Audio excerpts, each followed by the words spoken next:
Bonjour chers frères et sœurs, je suis heureux de vous retrouver aujourd'hui avec une bonne nouvelle. Nous avons comme invité le pasteur Atoms Mbouma. Quelle grâce de l'avoir avec nous, et on aura aussi en fin de semaine son épouse qui va l'accompagner. Vous avez été tellement bénis par ces émissions Prières inspirées ces derniers mois, et il est de retour pour une nouvelle semaine avec nous. Je crois que vous allez être fortifiés. Et aujourd'hui, le pasteur Atoms va nous parler de l'intercession. Parfois, on ne sait pas quoi dire dans la prière, on ne sait pas comment intercéder, quels mots choisir, dans quelle atmosphère, quelle disposition de cœur doit être le nôtre. Et le pasteur Atoms, aujourd'hui, va nous encourager et répondre à pas mal de questions peut-être que vous avez. À tout de suite.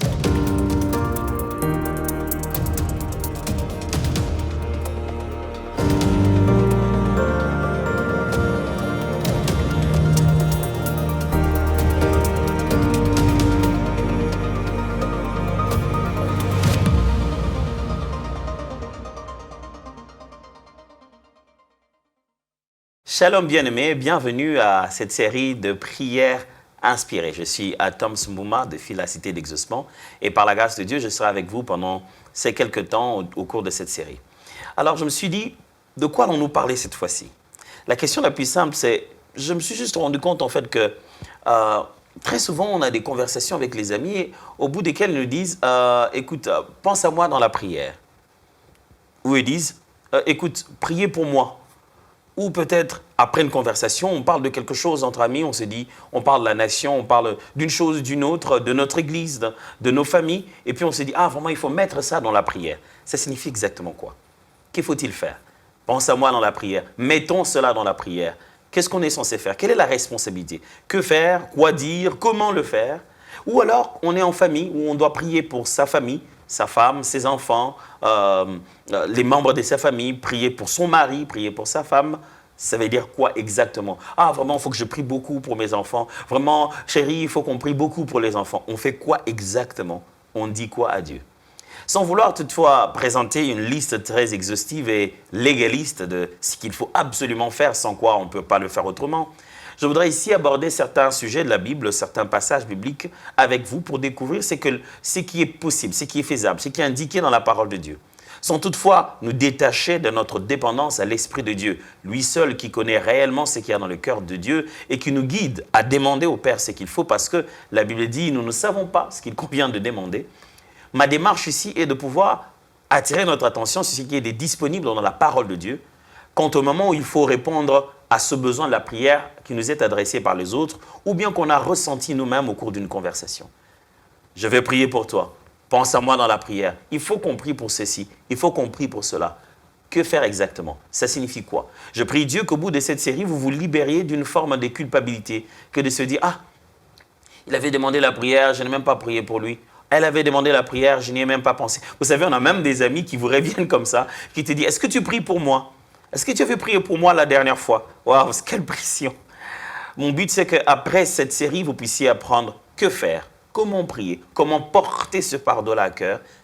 Quelle est en réalité votre responsabilité lorsqu'un sujet de prière comme celui-là vous est adressé? Alors, à nos Bibles. Commençons d'abord par Jésus. En tant que disciple de Christ, nous devons nous poser la question, est-ce que Jésus, lui, il intercède pour les gens? La Bible démontre que le ministère actuel de Jésus, assis à la droite du Père, est un ministère d'intercession. Lisons ensemble dans Hébreux, chapitre 7, versets 22 à 26. Jésus est par cela même les garants d'une alliance plus excellente. De plus, il y a eu des sacrificateurs en grand nombre, parce que la mort les empêchait d'être permanents. Mais lui, parce qu'il demeure éternellement, possède un sacerdoce qui n'est pas transmissible. C'est aussi pour cela qu'il peut sauver parfaitement ceux qui s'approchent de Dieu par lui, étant toujours vivant pour intercéder en leur faveur. Il nous convenait, en effet, d'avoir un souverain sacrificateur comme lui, saint, innocent, sans tache, séparé des péchés et plus élevé que les cieux. La Bible ici parle de Jésus-Christ comme en réalité le souverain sacrificateur, l'intercesseur à la droite du Père. l'intercesseur en notre faveur. Jésus-Christ, excellent souverain sacrificateur, comme l'homme à l'épître d'Hébreu est en train de dire, il nous convenait d'avoir un tel sacrificateur. Le ministère présent de Jésus-Christ est focalisé sur prier en notre faveur, parler au Père sur nous, échanger avec le Père nous concernant. C'est ce que Jésus s'est mis à faire actuellement. En tant que disciple de Jésus, il est totalement logique que nous portions les autres dans nos prières. Dans sa manière de répondre aux prières de son peuple, Dieu ne se base pas qu'à la demande d'une seule personne. Il y a des fois, on prie, on insiste dans nos prières, oh Dieu, mais il veut que quelqu'un d'autre prie aussi pour ça. Pourquoi? Je ne sais pas vous répondre sur cela aujourd'hui, ce n'est pas le but. Mais il semble que Dieu ne veut pas seulement qu'on nous prie nous-mêmes, pour nous, mais il veut de fois que d'autres personnes prient en notre faveur, se présentent devant Dieu, sans aucun soupçon d'égoïsme, sans aucun intérêt personnel, que de pouvoir se tourner en faveur d'autres personnes et prier pour leur bonheur. Alors il nous arrive d'avoir aussi cette même responsabilité que celle de Christ, de nous présenter devant le Père, non pas pour nous, non pas pour nos biens, non pas pour nos désirs, mais de nous présenter devant le Père en faveur des autres frères et des autres sœurs qui nous ont demandé la prière. Ils n'ont peut-être pas été si bavards, ils ont juste dit, écoute, moi je passe par des moments assez difficiles, prie pour moi. Tu sais, quand quelqu'un te donne un sujet de prière, il n'est pas obligé de tout te dire. Hein.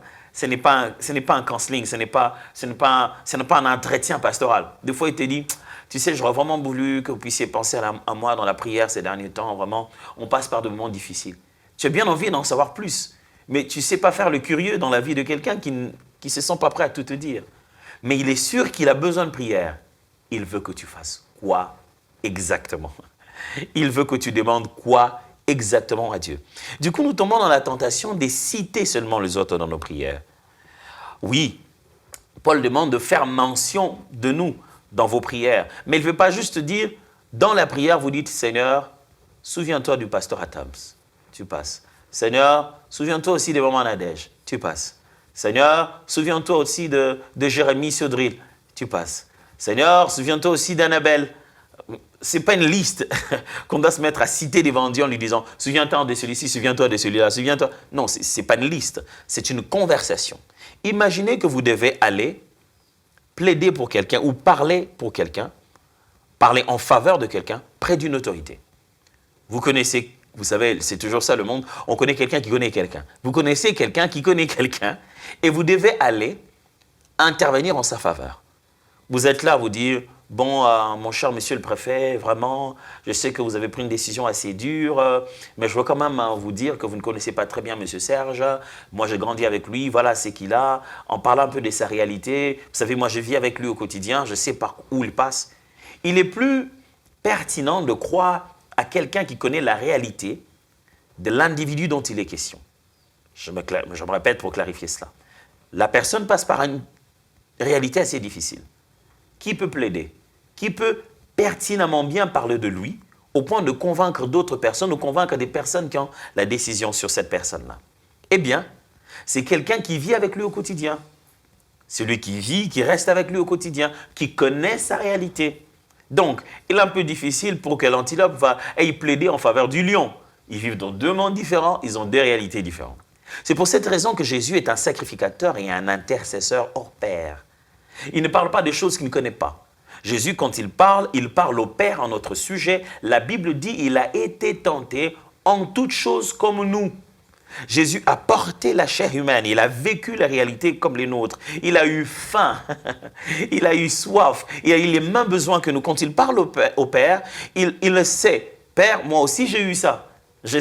Quand il est en train de te demander de l'argent, oh Père, je t'assure, l'argent là-bas, ils en ont vraiment besoin. Alors, lorsque quelqu'un d'autre vient vous demander la prière, il vous demande de vous identifier à lui devant la présence de Dieu. Il vous demande de porter sa réalité devant le Seigneur.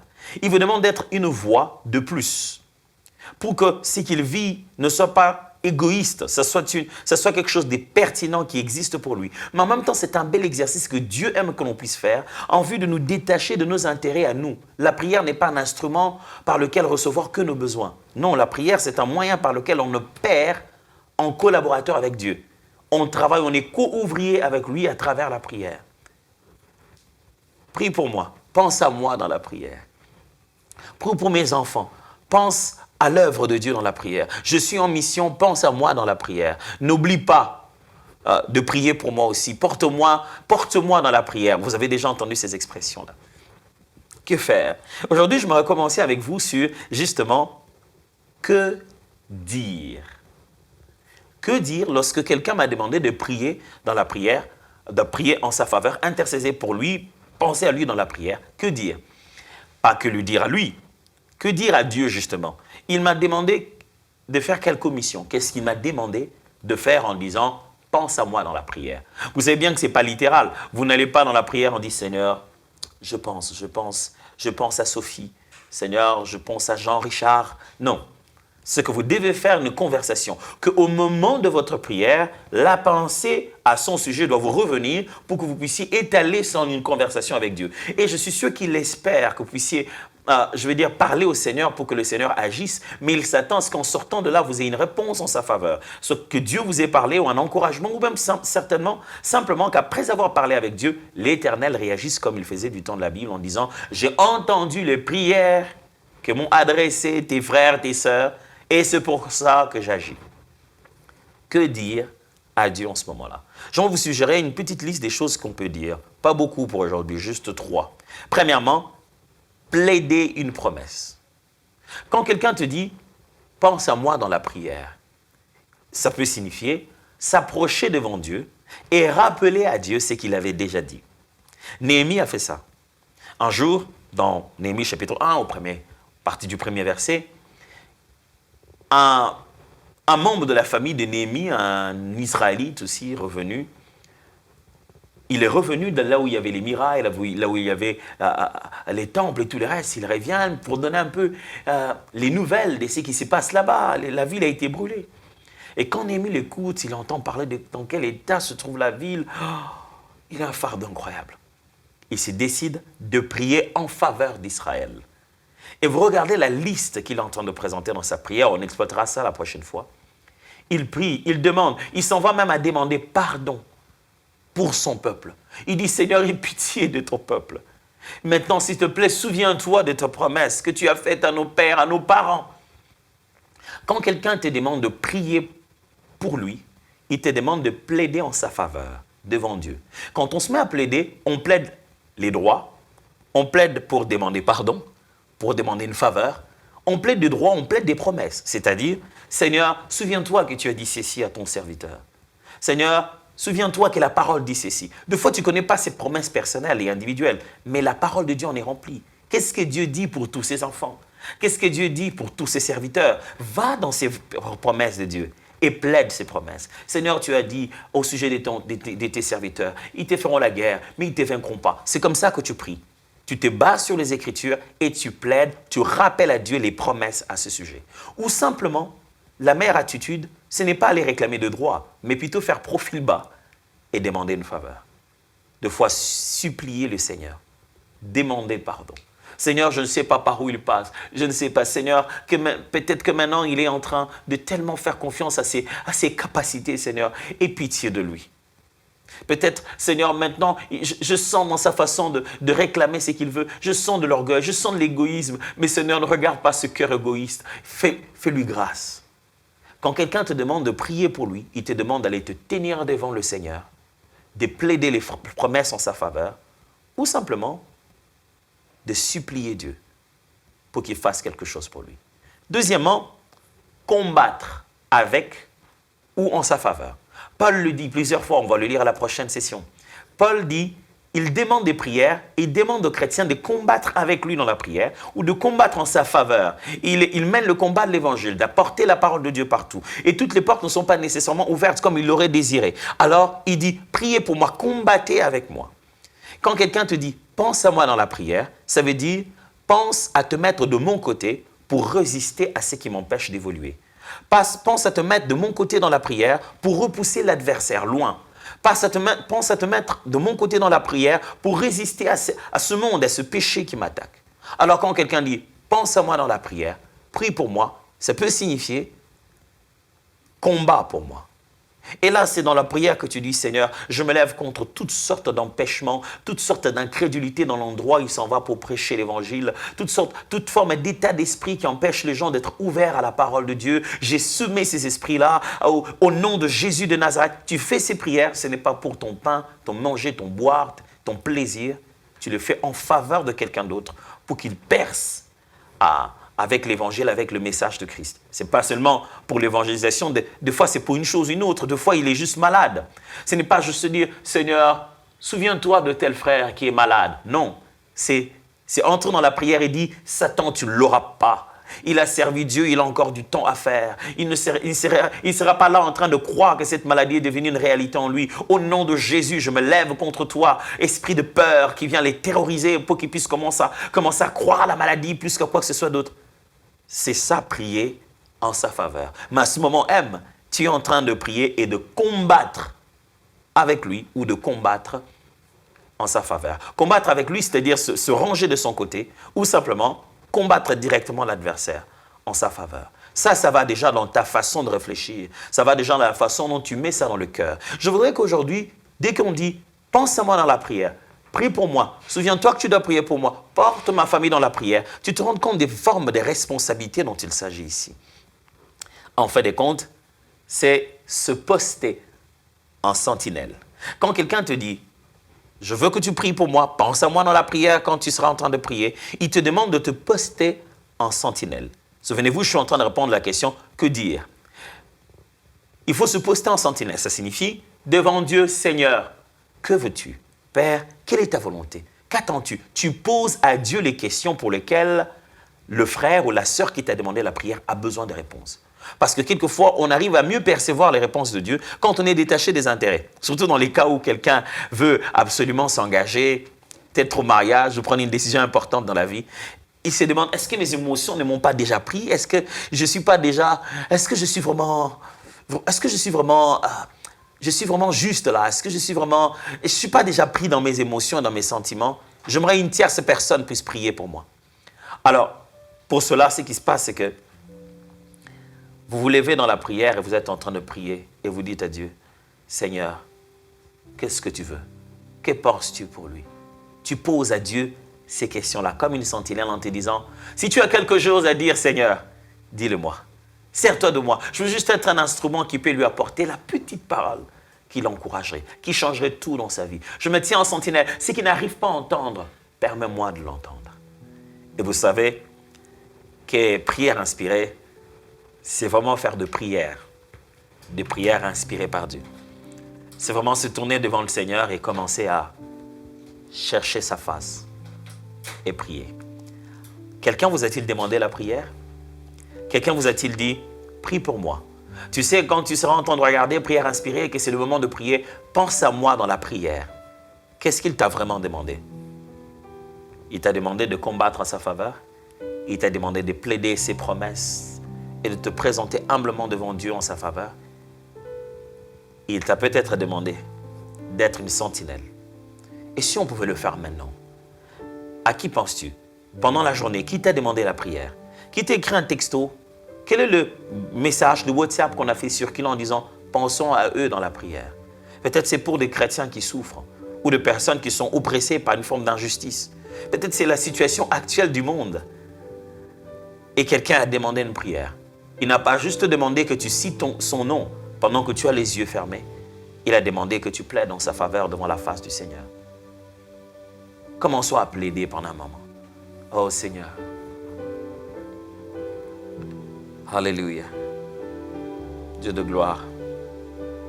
Il y a tant de personnes pour qui je devrais prier maintenant. Oh, beaucoup. Pour qui je voudrais prier maintenant. Je ne sais pas citer leur nom maintenant, tout de suite. Mais tu le vois dans mon cœur. Oh Père, je prie. Tu sais que Seigneur, des fois quand tu nous fais une promesse, nous, on devient si emballé qu'on se dit, ça se fait demain, ça se fera après-demain. On devient si emballé qu'on oublie le processus. Je te prie pour eux. Père, aide-leur à accepter le processus. Aide-leur à se dire, oui, j'attendrai aussi le temps que ça doit prendre. Qu'ils ne soient pas si enflammés au point d'aller réclamer Ismaël. Aide-leur à attendre Isaac. Je te prie, ô Père de gloire, ce sont des promesses que tu leur as données. aide-leur pour cela. Dieu, tu ne mens jamais. Quand tu dis une chose, elle finit toujours par s'accomplir. Tu ne fais pas une promesse en vain. Quand tu dis une chose, tu as les moyens de les faire et tu as prévu un temps approprié pour le faire. Donne de la patience dans le cœur de tes serviteurs, de tes servantes qu'ils attendent le moyen de pouvoir conquérir la terre où tu les as envoyés parce qu'ils ne peuvent pas conquérir sans ta puissance. Donne à tes serviteurs d'attendre, qu'ils attendent la bonne personne que tu as demandé, que tu avais promis d'envoyer. Donne à tes serviteurs d'être patients, donne à tes servantes d'être patientes. Je t'en prie, ô Seigneur. Et si quelque chose dans leur cœur les empêche, ô Dieu, de voir les choses comme toi tu le vois. S'ils commençaient à avoir de l'égoïsme, si les intérêts de cette prière, de cet exaucement, si finalement en touchant entre leurs mains ce pourquoi ils supplient, ils vont juste se mettre à s'enorgueillir et s'éloigner de toi, Père, je t'en prie, aie pitié de cette attitude. Commence à travailler maintenant. Commence à travailler dans leur cœur. Si certains même dans leur façon de prier te donnent l'impression à toi, Dieu, qu'ils veulent plus ce qu'ils te demandent qu'ils ne veulent toi. Si certains même dans leur façon de s'approcher de toi se sont tellement braqués à l'intercession seulement qu'ils ont oublié l'adoration, que tout ce qu'ils font jour et nuit c'est seulement rappeler les promesses, ils ont perdu la relation. Ils sont devenus des serviteurs plutôt que des épouses. Je t'en prie, aie pitié. Aie pitié, Seigneur. Je ne sais pas, mais je plaide devant toi. Je plaide devant toi. Je plaide en leur faveur. Je plaide devant toi. Je plaide en leur faveur. Je plaide en faveur de MCA TV. Je plaide en leur faveur. Ô Dieu de gloire, tu as fait des promesses de faire un grand centre et de pouvoir toucher des milliers et des milliers de peuples dans la francophonie. Regarde ce projet de construction, regarde ce projet de siège, ce projet d'expansion, ce projet pour toucher les gens directement où qu'ils soient. Père, je plaide en leur faveur. Cette promesse est la leur. Seigneur mon Dieu, c'est toi qui as fait la promesse. Je sais que dans chaque promesse, il n'y a pas que les ressources, il y a aussi les personnes ressources. Il n'y a pas que des ressources humaines, il y a aussi des ressources matérielles, des ressources financières. Je prie, je plaide pour que les ressources de la promesse arrivent, que ça vienne de partout dans le monde et que les gens qui doivent en être, se sentir concernés le ressentent, que les fardeaux qui doivent monter dans le cœur montent au Dieu, que cette promesse s'accomplisse. Je plaide, je plaide. Je plaide. Je ne sais pas pour qui vous plaidez. Peut-être quelqu'un est malade, vous devez plaider sa guérison. Peut-être que c'est un membre de famille qui est devenu complètement chômeur, il ne travaille plus, ça fait longtemps. Pourtant, vous savez que c'est quelqu'un d'intelligent, d'équipé, qui a des capacités. Les diplômes sont en train de pourrir et il craint le Seigneur, il prie. Peut-être qu'il faut plaider en sa faveur devant Dieu. Et ne pas voir de démons, juste aller voir Dieu, lui parler Dieu. Ne pas se dire qu'il y a des esprits derrière d'abord, mais parler d'abord au Seigneur, lui d'abord. Peut-être que c'est une situation qui arrive dans votre église. Vous voulez plaider le Seigneur. Peut-être c'est quelqu'un qui vous est même pas proche. Vous le voyez, vous voyez comment il perd la santé. Vous avez appris de loin qu'il est malade. C'est le moment de plaider en sa faveur pour que le Seigneur lui donne une bonne santé. Oh mon Dieu. Oh mon Père. Alléluia. Alléluia. Alléluia. Plaider, plaider. C'est le moment de parler en faveur de quelqu'un d'autre.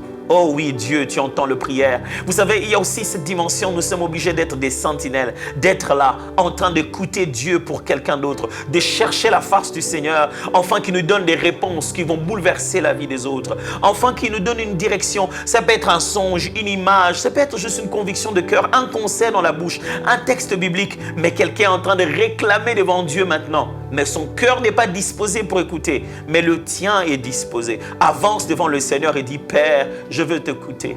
T'écouter pour la décision que mon ami veut prendre. Doit-il quitter le travail ou pas? Doit-il se lancer à un travail personnel? Doit-il épouser cette jeune fille? Doit-elle dire non à ce monsieur? Doit-il commencer cette œuvre? Doit-il déplacer sa famille pour ce pays? Doit-il aller là où il doit aller? Il veut t'entendre, je veux t'entendre, je veux t'écouter. Je veux t'entendre, je veux savoir ce que tu veux pour lui. Si je m'étais, j'apprendrais à écouter la voix du bon berger. Quand je l'entends, oui, je comprends qu'il a payé pour ma liberté. Quand je t'ouvre mon cœur, je te vois, Seigneur, quand je t'ouvre mon cœur, je t'entends me parler et ta loi dans mon cœur toujours demeure et ta vie à chaque coule comme un torrent. Si je m'étais, j'apprendrais à écouter la voix du bon berger. Le bon berger parle pour des frères, pour des sœurs. Les bons bergers parlent pour la nation, pour les dirigeants. Les bons bergers parlent pour le pauvre, le démuni. Les bons bergers parlent pour les orphelins et les maltraités. Les bons bergers parlent pour les malades. Ils parlent pour les riches. Ils parlent pour le roi. Ils parlent pour le pauvre. Les bons bergers parlent pour tout le monde. Je vais apprendre à écouter le bon berger pour devenir un ami utile. Un ami qui va parler à Dieu. Ouh, quel plaisir, quel bonheur d'avoir un ami qui sait parler au Créateur et qui revient te dire ce qu'il a dit. Seigneur, je veux être un de ces amis qui sait aller parler au Créateur et qui revient dire à son ami, voici ce qu'a dit le Père, voici ce qu'a dit l'époux, voici ce qu'a dit le Seigneur, voici ce qu'a dit le Maître de tout. C'est pour ça que tu as fait de nous tes enfants, tes serviteurs, pour qu'en Christ, nous puissions exercer ce ministère d'intercession en faveur des autres. Maintenant que nous avons compris que nous devons nous tenir devant toi, plaider, réclamer, supplier, écouter, combattre quelquefois, nous voulons prendre cela au sérieux. Nous voulons nous y mettre à fond. Fais de nous des amis fidèles, des amis utiles à la présence de Dieu. Seigneur, donne à quelqu'un un ami où, pendant que lui il est en train de faire un voyage sur un chemin dangereux, il sait que quelqu'un a ses genoux à terre en train de prier. Donne-nous des amis qui ressemblent à Moïse, qui fait que quand Josué est au combat en train de se battre, quelqu'un a les mains levées et qu'il ne peut pas baisser en faveur de quelqu'un d'autre. Oh, alléluia, alléluia. Pendant qu'on se bat avec nos mains, on se bat avec les épées, quelqu'un d'autre se bat en esprit, il est en train de se battre pour la même guerre. Seigneur, donne-nous d'être des guerriers qui ne vont pas sur le terrain de combat, mais qui combattent à la montagne. Alléluia. Seigneur, donne-nous d'être des guerriers qui combattent à la montagne, des guerriers qui combattent à la montagne. Pendant que Josué est là-bas sur le terrain, nous on est de l'autre côté, à distance, que l'on soit dans un pays différent de l'autre, dans un groupe commun de WhatsApp, mais avec nos genoux par terre, qu'on sache combattre en faveur de l'Église, qu'on sache combattre en faveur de l'Évangile afin qu'il perce les nations et qu'aucun cœur ne puisse résister, que les forteresses tombent, qu'on sache combattre en faveur de couples qui sont menacés par toutes sortes de vents de divorce, qu'on sache combattre en faveur des gens qui ne parlent même pas notre langue et qui ne connaissent même pas nos noms et qui ne savent même pas qu'on prie pour eux. Apprends-nous à combattre, à répondre à cette demande. Prie pour moi, prie pour moi, prie pour moi, prie pour moi. Cette demande est réelle. J'aimerais qu'on commence à prêter attention lorsque les amis nous disent « Pense à moi dans la prière, prie pour moi ». Et c'est ce que nous allons faire durant toute cette série des prières inspirées. Dieu vous bénisse.